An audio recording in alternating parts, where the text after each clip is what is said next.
Samuel felt the weight of the keys before he understood the weight of his mistake. They were cold in his trembling palm, heavy, final. Across from him, his boss was smiling proudly. "After 40 years," he said, "this house is yours, Samuel.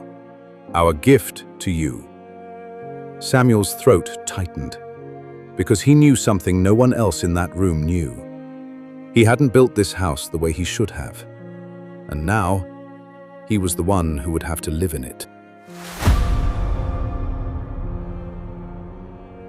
This is the story of a small-town carpenter who spent 4 decades building homes that outlasted storms, winters, and sometimes even the families inside them. Samuel was known for his integrity, his precision, the way he would run his hand along a wooden beam as if listening to it breathe. But on the final job of his career, on the one house that mattered most, he made a choice he thought was harmless. What happened next reveals something most of us don't realize until it's too late, that we are always building something far more personal than we think.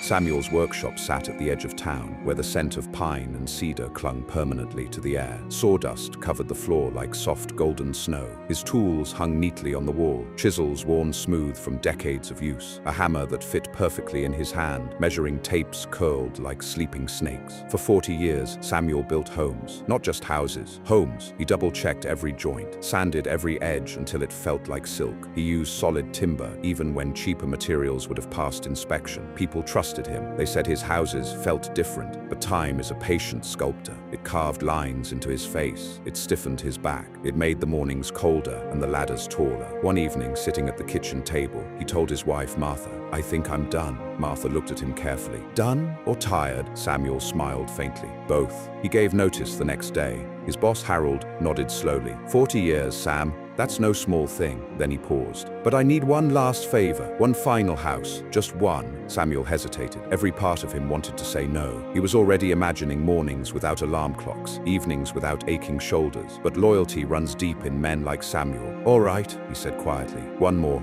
And that's when something inside him shifted. He was no longer building for a legacy. He was building to finish.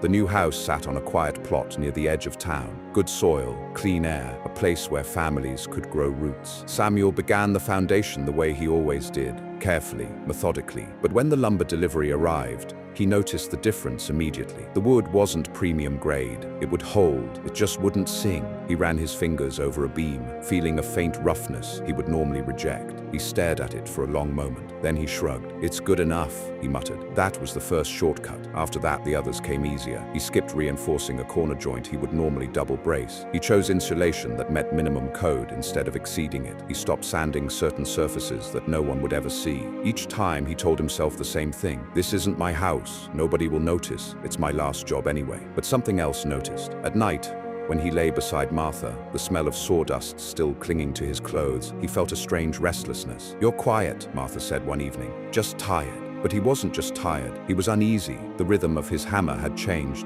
It no longer rang with pride, it thudded with impatience. Weeks passed. The frame rose, walls stood, windows were fitted. From the outside, it looked beautiful. Samuel stepped back one afternoon, wiping sweat from his brow, and for a moment he felt relief. "It's fine," he thought. "It's still better than most." But inside, he knew it wasn't his best. The day he installed the final door, he noticed the hinges were slightly misaligned. In the past, he would have removed them and redone the frame. Instead, he adjusted them, just enough so they wouldn't squeak. "Good enough," he whispered. When the house was finished, he called Harold. "It's done." There was no pride in his voice.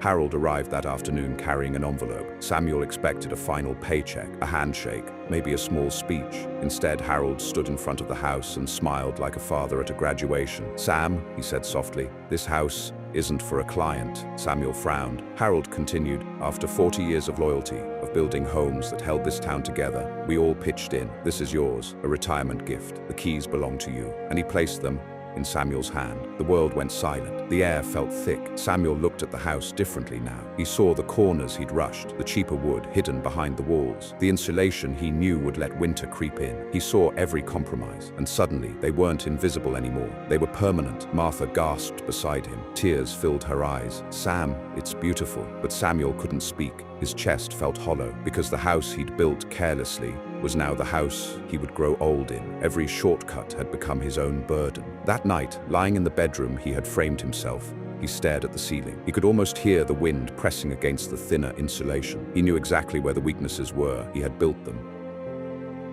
Samuel did not move into that house immediately. The next morning, he returned to the workshop before sunrise. He picked up his hammer, and for the first time in weeks, it felt heavy with purpose. He spent the next year rebuilding parts of that house, reinforcing beams, replacing materials, fixing what he had rushed, not because anyone demanded it, but because he understood something now. We are always building our own house. Every task you treat casually, every corner you cut because it doesn't matter. Every moment you choose convenience over character. You are laying beams in the home you will eventually live inside. You may think no one sees. You may think it's just one shortcut, but life has a way of placing the keys in your hand and saying, this is yours. Your habits become your character. Your work becomes your reputation. Your daily choices become your future. So ask yourself, if you had to live in the house you're building today, with your effort, your integrity, your care, would you be proud to call it home? Because one day, without warning, you will.